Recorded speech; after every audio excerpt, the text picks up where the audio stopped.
Back on the HyVee halftime report, the Cardinals are down 21-7 at halftime, and we visit now with Tim Crone. And, you know, it occurred to me this week, I was sitting around thinking about this, 9 years you've been working with us on the football broadcast. We never really have talked about your background. We've mentioned a few things that you've done in your past, and I know personally that there's no way we could cover everything in the next 2 weeks, but there were some things I want you to clarify for us a little bit, and talk a little bit about your past, and I'll fill in some of the gaps here. First of all, Tim comes to us after being the athletic director and head football coach at Blue Springs High School. How many years were you the AD there? AD 12 and assistant AD 12. You saw a lot of changes at Blue Springs High School. You built it into one of the best athletic departments in the state. What do you think the key thing was in doing that? Had great people. We were in Blue Springs at just the right time to what I call the golden age. We were struggling a little bit as far as wins and losses and some of those things, but the school just started to grow right when I got there. And before we built two schools, we had 3,100 students at the high school, which is a lot. And obviously you got a lot to choose from. We were allowed. We got great administrative support, and we were able to hire the type of coaches that we were looking for. Had great support, and then we improved our facilities. You've seen the stuff that they have in town, and it's equivalent to one Division I FCS school probably. Yep. And so we were very fortunate. So, a lot of life and a lot of it is being at the right place at the right time. It really is. You're lucky enough, the good Lord put you in a situation, and then hopefully you can take advantage of it when you get that opportunity. Blue Springs, I know in the time that I've been in the Kansas City area, has won multiple state championships. But you hired one of the guys that really was responsible for turning the football program, I guess not around, but really giving it some power. And Kelly Donahoe continues to be one of the best football coaches in high school, maybe in the nation. Well, I think so. I think he's the best, and I knew Kelly when I was a defensive coordinator at Pleasant Hill High School. He was a freshman in high school and came in, and they were ranked number one in the country. I always tell this story because we beat him, or in the country, I mean the state in Class 3, and we beat him, so I always try to remind him of that. But what I really noticed about him when he was a freshman in high school and they brought him in the ball game, his ability to understand the game and the charisma. Of course, he went on and played at KU. And was a starting quarterback at the University of Kansas, and really his resume speaks for itself. Yep. And he does a great job. He's just a great person, good family man, and we've been fortunate. And that's the way it's been from our band all the way to our football program. We've been able to hire quality people. Yeah, and you're right. Having worked for the district, there are some great people there, as there are everywhere. But I think you're right. Those coaches that you selected, and I think you'd be the first to admit you made a couple of mistakes, but those people tend not to last very long in the expectation that you had for them there. Yeah, I think that takes care of itself a little bit. If you set the standard high and you really feel like you are capable of getting people to reach that standard, then everybody around you, for example, when the football program really started taking off, the volleyball program got really good, and the softball program got really good. And I remember one day vividly, I'm glad you did bring it up. That is a good question. It kind of makes me reflect. This was about 2 years before I retired, and I was walking down a hallway, and we got upset in volleyball. And we ended up winning the conference that year in the district and went on to state, but it wasn't me. I was just walking down the hall. I actually felt sorry for one of the girls because every step she took, somebody would say, "What happened to you guys last night? What happened to you guys last night?" This was kids, and they weren't being jerks. It's just the expectation is there, and there was no room for failure almost. And it just dawned on me, man, what have we done? It was just regular students too, but they still knew what the volleyball did. They couldn't believe that they had lost that night before. And I thought, yeah, that's exactly what I'm talking about. That's what I want. It's self-imposed. I wouldn't say pressure, but expectations to be great, not to be good, to be great. And sometimes you got to, give a little bit in order to get a little bit too. And I think that, we're very fortunate with our administration stuff. They really were supportive. They really were.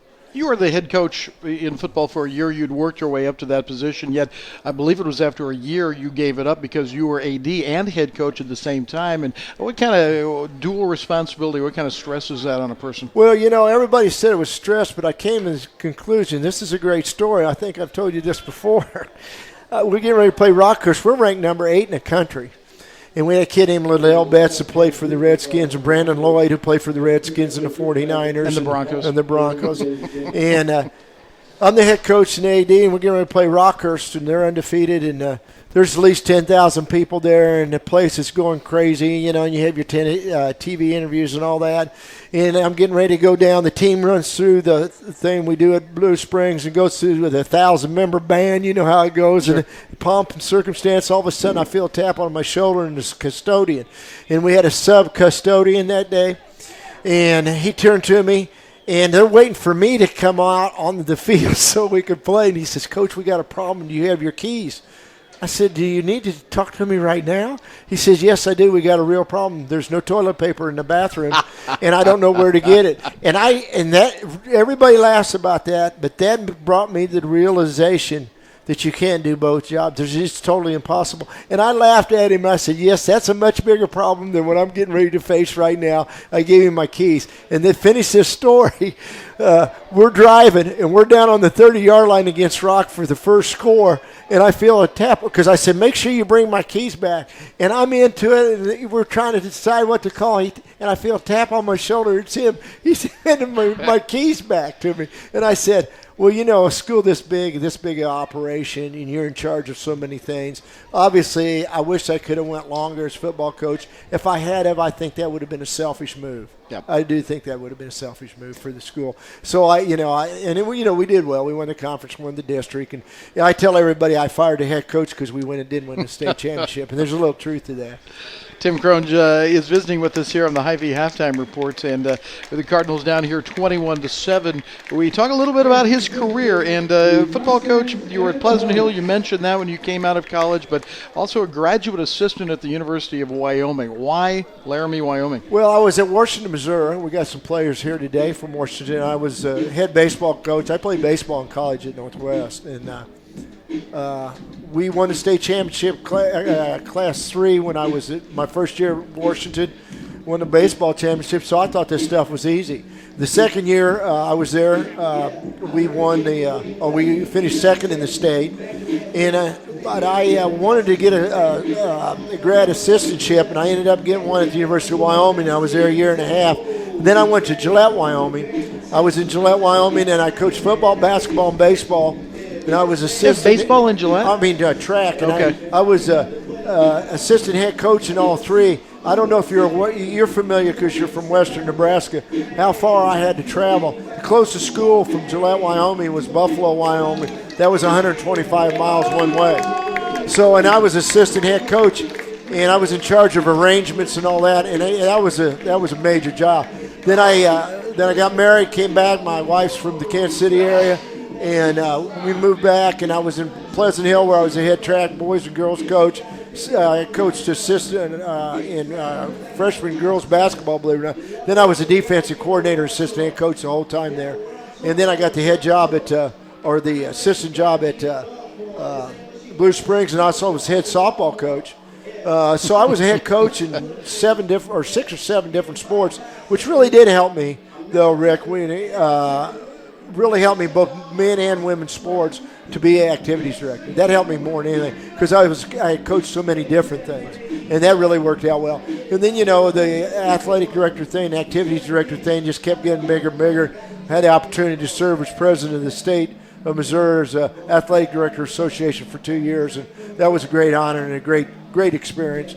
And so it's been really good. And you've been fortunate. Really, the people at Jewell, I want to thank them for allowing me for 9 years to do the color, and I do the color for Blue Springs as well. And then I work, and a lot of people don't know this, but I worked 25 years for the TV stations for the Kansas City Chiefs. Worked for CBS and Fox and NBC, and I do the stats up there. And that's been a really great experience as well, and I got to meet a lot of people. So I've really been blessed. I got a great family. My wife Ellen. I've never been home, and now I'm retired. I'm still not home. And she says it still works out better that way. So, and I've got 2 great daughters, Kendra and Katie, and 4 grandchildren that are the spice of my life. So I have a great life, and it's been a great run, and just has had a great time. I always try. I think I at least try to come across, because I do believe this. I try to live my life where every day and every second it's always half full, never half empty. And I think my mom and dad were real people in my life that helped me do that. But it's been a great run, and hopefully it won't end for a while. I got life so good I don't want it to end because it's been a lot of fun. Real quickly, you went to Chrisman High School. I Yes, know I did. you were president of your class. What kind of athlete were you, and in what sports? Well, I played football, basketball, and baseball. And I was a varsity letterman in all of them. And, again, I think that helped me in my career. And what I ended up doing, playing 3 sports in high school, then I got a scholarship and did play baseball at Northwest Missouri State. And had a great career and got to travel all over the country just like you do in Division II. In Northwest Missouri State, as you well know, particularly in football, that's our level. And it's, they're ranked number 3 in perennial power all the time. So it's a good university, and it was a great school to go to. So it's just been a great deal. You were mentioning all your media jobs. One thing you left out, you write a column for the Yeah, I Independent do. Examiner. I write a column for the Examiner once a week, but I tell you the one thing that probably has helped me more than anything that I've never used, but I've used it every day of my life, I have a counseling degree. Nobody knows that about me, but I have a counseling degree, and I think that's helped me as much as anything to do all these other jobs. Someday I wouldn't mind being a counselor just to see what it'd be like. Tim Crone, and you know what? For a guy who didn't really want to do this, you got on a roll there. You were doing well. Well, I was going to tell him about all the hard time I did down in Leavenworth cracking rocks, but I didn't think that'd probably be good for William Jewell. They're awful nice people there. That'll be our second follow-up. And folks, he's just kidding. Tim, thanks for sharing all that with us. Cardinals are down 21-7 here at halftime. We're back with more in just a moment.